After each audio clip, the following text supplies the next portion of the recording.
Imagine a night filled with joy, twinkling lights, and the scent of pine. A time for family, for warmth, for peace.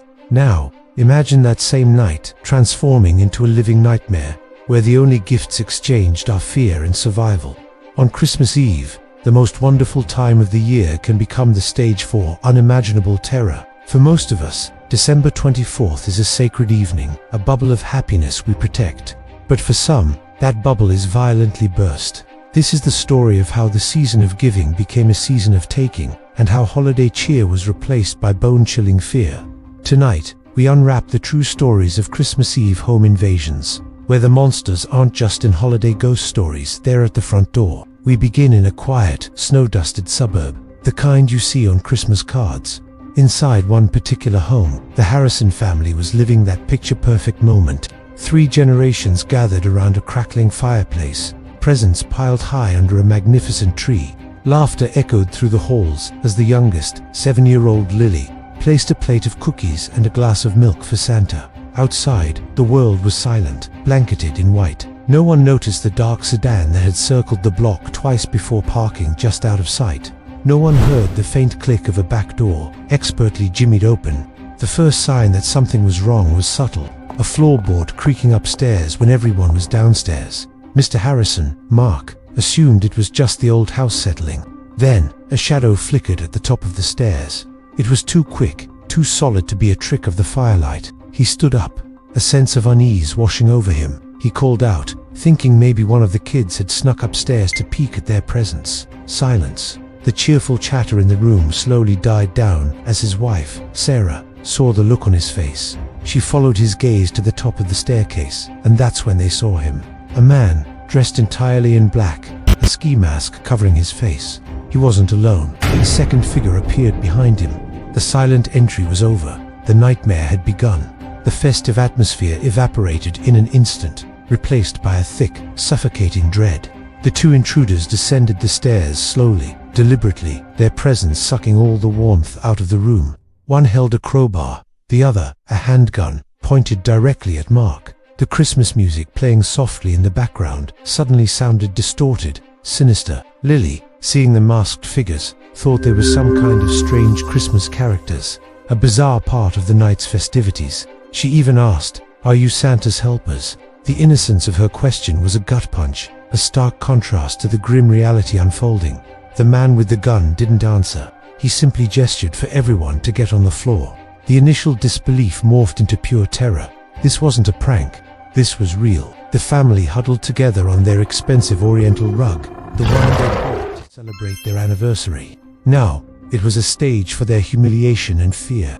The intruders were methodical, their movements practiced. One kept the family under guard, while the other began to ransack the house. The sounds were brutal drawers being ripped open, glass shattering, sentimental items being tossed aside like garbage. Every crash from upstairs was a fresh wave of violation. The fear wasn't just about losing their possessions. It was about losing control, their safety, their lives. Sarah tried to shield her daughter's eyes, whispering that it would be okay, a lie she desperately wanted to believe. Mark felt a paralyzing helplessness, his protective instincts clashing with the cold steel of the gun pointed at his family. The intruders communicated in low whispers, their cold professionalism more terrifying than any shouting. They weren't just thieves. They were predators who had stalked their prey and chosen the perfect moment to strike, turning the family's sanctuary into a cage. After what felt like an eternity, but was likely no more than 20 minutes, the ransacking stopped. The second man came downstairs, his arms full of jewelry boxes and electronics. He gave a sharp nod to his partner. The gunman then issued a final, chilling command. "Count to 500. Don't move. Don't call the police. We know where you live." The threat hung in the air, a promise of future torment. And then, as silently as they arrived, they were gone. The back door clicked shut, and the house was plunged back into a deafening silence, broken only by Lily's soft sobs. For a full minute, no one moved. They were frozen, listening, straining to hear the sound of a car driving away. Mark was the first to get up, his legs shaking. He rushed to the window, peering through the blinds.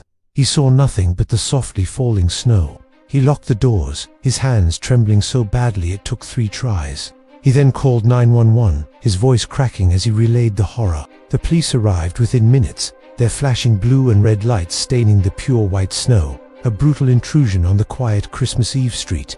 The immediate aftermath was a whirlwind of police statements, fingerprint dust, and the sympathetic but clinical questions of officers. The home, once a beacon of holiday cheer, now felt contaminated, a crime scene. The beautifully wrapped presents under the tree remained untouched by the thieves, a cruel reminder of the innocence that had been stolen instead. The psychological scars from that night were far deeper and more lasting than any material loss. Christmas was forever tainted. The smell of pine, the sound of carols, the twinkle of lights, they no longer brought joy, but a jolt of anxiety, a flashback to the terror. The Harrisons sold their home 6 months later.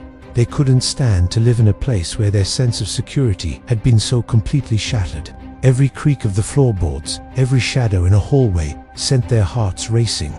Sarah developed severe anxiety and had trouble sleeping for years. Mark was plagued by guilt, the feeling that he should have done more to protect his family, an irrational burden that logic couldn't erase. For young Lily, the trauma manifested in a deep-seated fear of strangers and the dark. The image of the masked men, the bad helpers, was burned into her memory. The family went to therapy, both together and individually, to process the event. They learned that healing wasn't a destination, but a long, arduous journey. Their story is a stark reminder that a home invasion is more than just a robbery. It's a fundamental violation of a person's world. The thieves didn't just take jewelry and electronics. They took a family's peace, their sense of safety, and their belief in the magic of Christmas. They left behind a trauma that would become a permanent, unwelcome guest at every holiday gathering for years to come.